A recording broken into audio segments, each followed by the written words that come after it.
రాష్ట్ర మాజీ ముఖ్యమంత్రి వైఎస్ జగన్మోహన్ రెడ్డి ఆయన ఈరోజు తాడేపల్లిలో ఒక సమావేశాన్ని ఏర్పాటు చేశారు సమన్వయకర్తలందరితోటి. ఈ సమావేశానికి సంబంధించి ఆయన ఈ కూటమి ప్రభుత్వం ఏదైతే ఈ సంక్షేమ పథకాలు ఇస్తాననేసి అనిందో అది ఇవ్వకపోవడంతో దాన్ని ప్రజల్లోకి తీసుకెళ్లే విధంగా చంద్రబాబు నాయుడు మేనిఫెస్టోని గుర్తు చేద్దాం అనే ఈ కార్యక్రమాన్ని చేపట్టనుంది. దీని వెనుక అసలు జగన్మోహన్ ఆలోచన ఏంటి అనే విషయాలపై మనం తెలుసుకునే ప్రయత్నం చేద్దాం. ఇక్కడ మనతో వైఎస్ఆర్ కాంగ్రెస్ పార్టీ రాష్ట్ర ఉపాధ్యక్షురాలు గీతా యాదవ్ గారు ఉన్నారు. వారిని అడిగి తెలుసుకునే ప్రయత్నం చేద్దాం. చెప్పండి అమ్మా. చంద్రబాబు నాయుడు గారు జగన్మోహన్ రెడ్డి గారు చెప్పింది మంచిదేను. చంద్రబాబు నాయుడు గారు ఏ పథకం చేసినారు ఏమి అనేది ప్రజల్లోకి తీసుకెళ్తే వాళ్ళే చెప్తారు.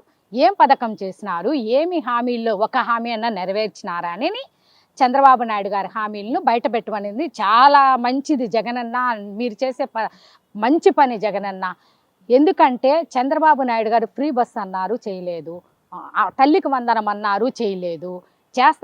చేసింటే ఏదైనా భాగం ఏమన్నా చేసినారేమో అది కూడా ఏ తల్లులు అనుకోవటం లేదు. చేసిన తల్లులు బయటకు వచ్చింటారు ఇప్పటికీ, అది కూడా అనుకోవటం లేదు. ఇంకా ఏం ఉచిత గ్యాస్ సిలిండర్ అన్నారు, అది కూడా కొంతమందికి ఇచ్చినారు, అది కూడా చాలా మందికి ఇవ్వలేదు. ఇలాగా చంద్రబాబు నాయుడు గారు హామీలు ఇచ్చింది 143 మేనిఫెస్టోల్లో వదిలితే ఒక్క పథకం కూడా చేయలేదు. చంద్రబాబు నాయుడు గారు సీఎం అయినప్పుడు ఎప్పుడైనా సీఎం అవని, సీఎం కాకముందు హామీలు ఈ హామీ ఆ హామీ అని అంటాడు, కానీ అబద్ధాల చంద్రబాబు నాయుడు గారు అని పేరే వచ్చేసింది.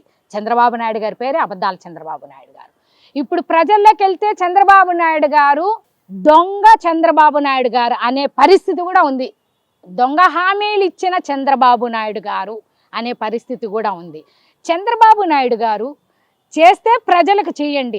ఎంతసేపు ఉన్నా జగన్మోహన్ రెడ్డి గారిని ఆడిపోసుకోవడం తప్ప మీలో ఏమీ లేదు. జగన్మోహన్ రెడ్డి గారిని ఆడిపోసుకోవడంలో మీరొకరు, మీ దత్తపుత్రుడు ఒకరు, లోకేష్ మీ సుపుత్రుడు ఒకడు, మళ్ళీ ఆ తర్వాత ఆమె అనితమ్మ ఒకటి. అనితమ్మకి ఎంతసేపు ఉన్నా శాల్వాలు కప్పించుకోవడం, బుకేలు తీసుకోవడం, అది ఆమె నైజం.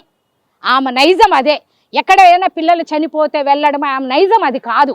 ఆమె ఏదో తీసుకునింది, ఆ పదవి అనుభవిస్తూ ఉంది. ఆ పదవి అనుభవించేటప్పటికీ ప్రజల్లోకి వెళ్ళి ప్రజలకు సేవ చేయాలనేది ముఖ్యంగా ఉండాలమ్మా అనితమ్మ, అది ఉండాలి. కానీ ఏమీ లేనిదే శాల్వాలు వేయించుకోవడం కొంచెమన్నా ఇది ఉండాలా. ఒక శాల్వా వేయించుకున్నప్పుడు మనం ప్రజలకి ఏం చేసినాము, ప్రజలకి ఏం సేవ చేసినాము, మనం హోంమంత్రి అయినామే ఏమి అందించినాము ప్రజలకు అనేది ఉండాలా. చంద్రబాబు నాయుడు గారు సీఎం అయినారు, పథకాల గురించి ఆలోచించకుండా జగన్మోహన్ రెడ్డికి ఏ కాన్వాయిలు వెళ్తా ఉన్నాడు, జగన్మోహన్ రెడ్డి కింద ఎవరు పడినారు, జగన్మోహన్ రెడ్డి గారిని ఎప్పుడు అరెస్ట్ చేద్దాము, ఇదే పని పెట్టుకుంటారు దత్తపుత్రుడు ఈయన చంద్రబాబు నాయుడు గారు. కానీ అది కాదు చంద్రబాబు నాయుడు గారిని నైజము. సీఎం అంటే ప్రజలకు చేయాల్సింది సీఎం అని అంటారు. దొంగ హామీలు ఇచ్చి ప్రజలకు చేయని వాడు సీఎం కాదు చంద్రబాబు నాయుడు గారు. ఒకటి దత్తపుత్రుడు ఎప్పుడో ఒకసారి మెరిసినట్టు వస్తాడు, హై హై హై హై అని ఏదో తాగేవాళ్ళు ఊగినట్టు ఊగుతాడు దత్తపుత్రుడు ఆయన పవన్ కళ్యాణ్ గారు. అది కాదు మీ నైజము. చేస్తే చెయ్యండి, లేకపోతే వెళ్ళిపోండి. జగన్మోహన్ రెడ్డి గారు ప్రజలకు చేసినారు కాబట్టే జగన్ ప్రజల మనిషి. జగన్మోహన్ రెడ్డి, జగన్ అంటే ప్రజలు, ప్రజలంటే జగన్. ఇది జగన్మోహన్ రెడ్డి గారు ఎప్పటికీ సీఎం ఖచ్చితంగా ఈసారి అవుతాడు. మీరు ఎన్ని చేసినా, ఎన్ని జగన్మోహన్ రెడ్డి గారిని జైల్లో వేయాలని ఎంత ప్రయత్నం చేసినా ఈ ప్రజలంతా ఊరుకోరు. ప్రజలంతా ఆవేశంలో ఉండారు మీ మీద.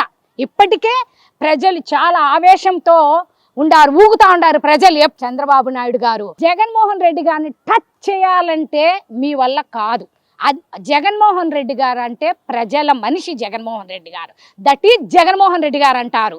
ఇది జగన్మోహన్ రెడ్డి గారి నైజం. అమ్మ, అయితే ఇప్పుడు ఈరోజు వైఎస్ జగన్మోహన్ రెడ్డి గారు తాడేపల్లిలో సమన్వయకర్తలందరితోటి ఒక సమావేశం ఏర్పాటు చేశారు. చంద్రబాబు నాయుడు మేనిఫెస్టోని గుర్తు చేద్దాం అనేసి ఒక కార్యక్రమాన్ని చేపడుతున్నారు. దీంతో ప్రజల్లోకి అందరిలోకి వెళ్ళాలి, ప్రతి ఒక్క కార్యకర్త ఈ చంద్రబాబు నాయుడు చేసిన మోసాలని గుర్తు చేయాలనేసి అన్న ఉద్దేశంతోన ఎందుకు ఈ కార్యక్రమాన్ని చేస్తున్నారు? చంద్రబాబు నాయుడు గారు దొంగ హామీలు ఇచ్చినాడు. పథకాలు నెరవేర్చమని హామీలు ఇచ్చినాడు. చంద్రబాబు నాయుడు గారు నెరవేర్చలేకపోయినారు. అందుకు ప్రజల్లోకి వెళ్తాం, ప్రజలే చెప్తారు, బుద్ధి చెప్తారు. చంద్రబాబు నాయుడు గారు ఏమి చేశారు, మీరు ప్రజలకు ఏం చేశారు, మీరు సీఎం అయినారు, ప్రజలకి ఏ పథకం నెరవేర్చినారు, ఏం చేసినారు అని ప్రజలే చంద్రబాబు నాయుడు గారికి, డిప్యూటీ సీఎం పవన్ కళ్యాణ్ గారికి బుద్ధి చెప్తారు, లోకేష్ గారికి బుద్ధి చెప్తారు. ఇది